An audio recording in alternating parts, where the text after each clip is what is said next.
రథసప్తమి హిందూ ధర్మంలో మాఘ శుక్ల సప్తమి తిథిని రథసప్తమి ఓలారక్ జరుపుకుంటారు. ఇతర నెలల్లో వచ్చే సప్తమి తిథులకు కన్నా మాఘమాసపు సప్తమి ప్రత్యేకమైనదిగా పరిగణించబడుతుంది. వేదాల్లో హిరణ్యేన సవితా రథేన అని చెప్పబడినట్టు సూర్యభగవాన్ 7 కుదుర్లు కలిగిన స్వర్ణరథంపై ప్రయాణిస్తారు. సూర్యుడి కదలికను బట్టి ఉత్తరాయణం మరియు దక్షిణాయనం అనే 2 భాగాలుంటాయి. ఆషాఢం నుండి పుష్యమాసం వరకు దక్షిణాయనం. ఈ కాలంలో సూర్యుని రథం దక్షిణ దిశలో ప్రయాణిస్తుంది. తరువాత మకర సంక్రాంతి రోజున సూర్యుడు మకర రాశిలో ప్రవేశించడం వల్ల ఉత్తరాయణం ప్రారంభమవుతుంది.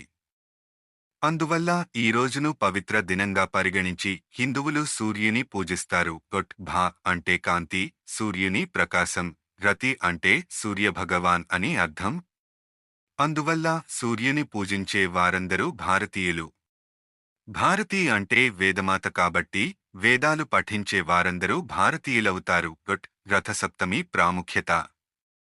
మాఘ శుక్ల సప్తమి సూర్యగ్రహణ పుణ్యఫలాన్ని ఇస్తుంది.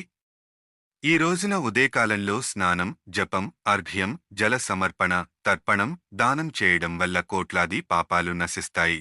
ఈ రోజు షష్ఠి తిథి కూడా కలిసి వస్తే దాన్ని పద్మయోగం అంటారు.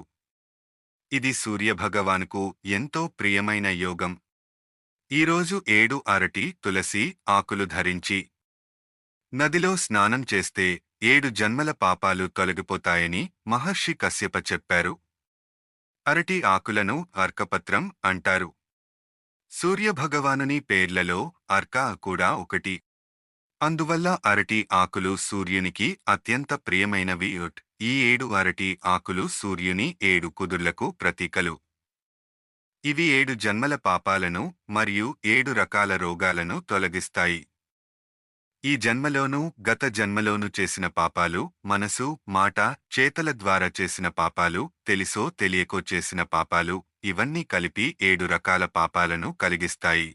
రథసప్తమి వ్రత విధానం. ఈ రోజున బంగారం, వెండి లేదా రాగితో రథాన్ని తయారు చేసి దానికి కుంకుమ, దీపాలతో అలంకరించాలి. తరువాత ఆ రథంలో ఎర్రని వస్త్రం ధరించిన సూర్యభగవానుని విగ్రహాన్ని ప్రతిష్ఠించి పూజ చేయాలి. ఆ తరువాత ఆ రథాన్ని గురువులకు దానం చేయాలి. ఈ రోజున ఉపవాసం ఉండి సూర్యునికి సంబంధిత రథోత్సవం వంటి కార్యక్రమాలను భక్తితో చూడాలి. ఈ వ్రతాన్ని ఆచరిస్తే సూర్యుని అనుగ్రహంతో దీర్ఘాయువు, ఆరోగ్యం, ఐశ్వర్యం లభిస్తాయి. రథసప్తమి వ్రత కథ. ధర్మరాజు శ్రీకృష్ణుడిని ప్రశ్నించాడు, ఈ వ్రతం చేయడం వల్ల ఏమి ఫలితాలు ఉంటాయి? ఎవరికైనా ఈ వ్రతం వల్ల శ్రేయస్సు కలిగిందా? శ్రీకృష్ణుడు ఇలా చెప్పాడు.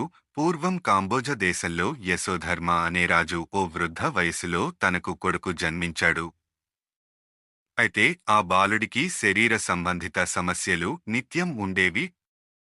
రాజు బ్రాహ్మణులను పిలిచి ఇదెందుకు అని అడిగాడు. బ్రాహ్మణులు సమాధానం ఇచ్చారు, నీ కుమారుడు గత జన్మల్లో వ్యాపారి.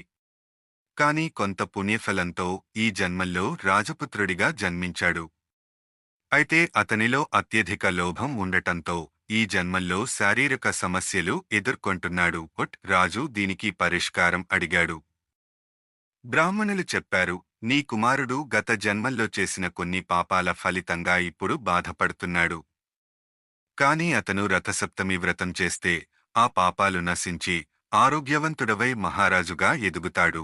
రాజు వెంటనే ఈ వ్రతాన్ని చేయించగా అతని కుమారుడు ఆరోగ్యవంతుడై మహారాజుగా చక్రవర్తిగా పరిపాలించాడు.